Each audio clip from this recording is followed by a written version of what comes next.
ATX. ATX stands for Advanced Technology Extended and measures 12 by 9.6 inches, making it the standard full-size motherboard for desktop PCs. It was introduced by Intel in 1995 to replace the older AT form factor. ATX motherboards are used in gaming rigs, workstations, and office computers where you need expansion options. What makes ATX stand out is its expandability. A typical ATX board has 7 expansion slots, 4 RAM slots, and multiple M.2 slots for storage. This makes it perfect for gamers, content creators, or anyone who wants options for future upgrades. ATX also has widespread case and power supply compatibility. However, ATX requires a larger case, which takes up more desk space. The larger size means higher material costs, making ATX cases and motherboards more expensive than smaller form factors. But despite these drawbacks, ATX remains the most popular form factor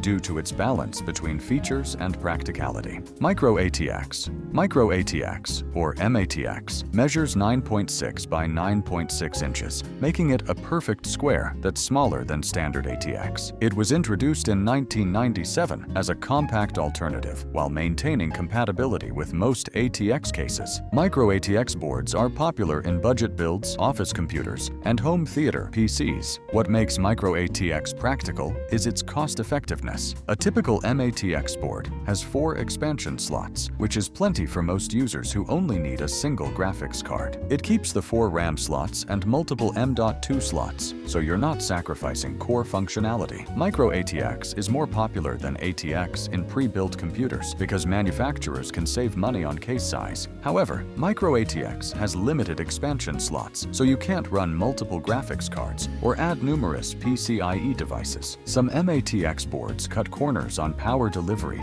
to fit the smaller size. Component spacing can be tighter, making installation more challenging. But for most users, Micro-ATX offers excellent balance between size and functionality. Mini-ITX. Mini-ITX measures just 6.7 by 6.7 inches, making it less than half the size of ATX. It was created by VIA Technologies in 2001 for small form factor systems, but has become popular among enthusiasts who want tiny, powerful gaming PCs. Mini-ITX boards are used in compact gaming builds and portable rigs. What makes Mini-ITX remarkable is how much performance fits into such a small package. Despite having only 1 PCIe slot and 2 RAM slots, modern Mini-ITX boards can handle high-end processors and powerful graphics cards. Some Mini-ITX builds are smaller than a shoebox, yet deliver the same performance as full-size PCs. However, Mini-ITX has significant challenges. The single PCIe slot limits you to 1 graphics card. Building in Mini-ITX cases requires careful planning with limited cable management room. Thermals can be concerning because powerful components generate heat that's harder to dissipate. Mini-ITX boards and cases often cost more due to engineering complexity, but for people who value portability, Mini-ITX is worth the compromises. E-ATX.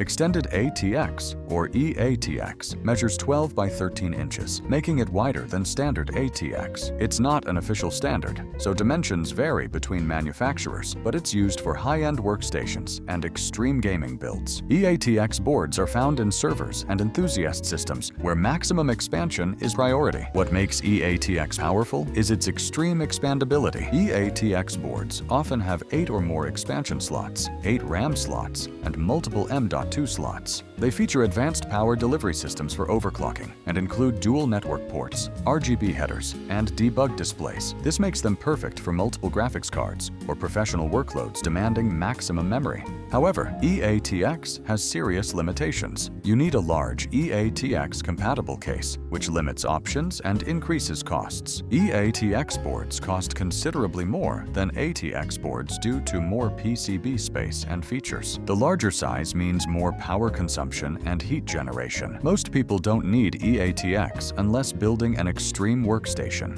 XL-ATX. XL-ATX measures 13.6 by 10.3 inches or larger, making it one of the biggest consumer motherboard form factors. It's an unofficial standard used by extreme overclockers who want every possible feature. XL-ATX boards are rare and only found in custom builds and professional overclocking systems. What makes XL-ATX stand out out is its extreme feature set. XL-ATX boards can have 10 or more expansion slots, 8 RAM slots, and power delivery systems designed for liquid nitrogen overclocking. They include multiple network ports, debug displays, and extensive monitoring. Some XL-ATX boards cost over $1,000. The massive size allows better component spacing and robust power delivery. However, XL-ATX is impractical for most users. Case compatibility is severely limited, the cost is prohibitive, and the size makes systems extremely heavy. Most people will never utilize even half the features. XL-ATX is only for hardcore enthusiasts who genuinely need that capability.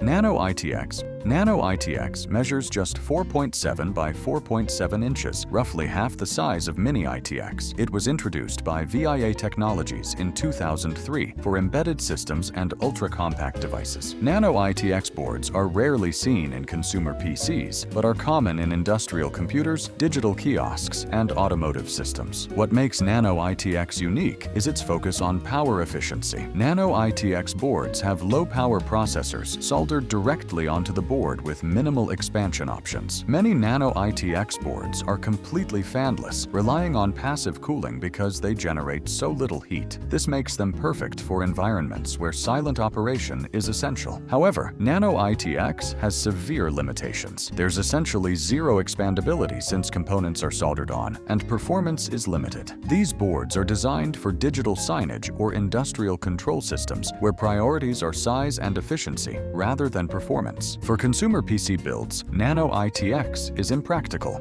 Pico-ITX. Pico-ITX measures an incredibly tiny 3.9 by 2.8 inches, making it smaller than a smartphone. It was introduced by VIA Technologies in 2007 for ultra-compact embedded systems. Pico-ITX boards are used in robotics, portable devices, and automotive computers, where size is absolutely critical. What makes Pico-ITX remarkable is how much functionality fits into such a tiny package. Despite being smaller than a credit card, some Pico-ITX boards can run full operating systems like Windows or Linux. They have processors soldered on with minimal ports and no expansion slots. The small size opens up possibilities for robotics projects and embedded systems. However, Pico-ITX boards are essentially not upgradable and have very limited performance. They're designed for specific embedded applications rather than general computing. The tiny size means limited I/O options. For consumer PC builds, Pico-ITX is impractical, but for robotics enthusiasts and specialized projects, these boards enable unique solutions. Thin-ITX. Thin-ITX measures 6.7 by 6.7 inches, the same footprint as Mini-ITX, but it's designed to be much thinner, usually under 25 millimeters in height. It was created for ultra-slim PCs and compact media centers, where vertical space matters more than horizontal space. Thin-ITX boards are used in slim desktop PCs and media streaming devices. What makes Thin-ITX unique is its focus on vertical space reduction. Thin-ITX boards use low-profile components and specialized cooling solutions to achieve their slim profile. They often include features found in laptops, like DC power input and mobile-style cooling. This makes them perfect for compact home theater PCs that fit in entertainment centers. However, Thin-ITX has significant limitations. The slim profile restricts cooling capacity, which limits component power. Finding compatible cases can be challenging since Thin-ITX is less common than Mini-ITX. Component choices are restricted due to height limitations, but for building a compact HTPC that needs to fit in tight vertical spaces, Thin-ITX offers capabilities that standard Mini-ITX can't match. Yo kiddies!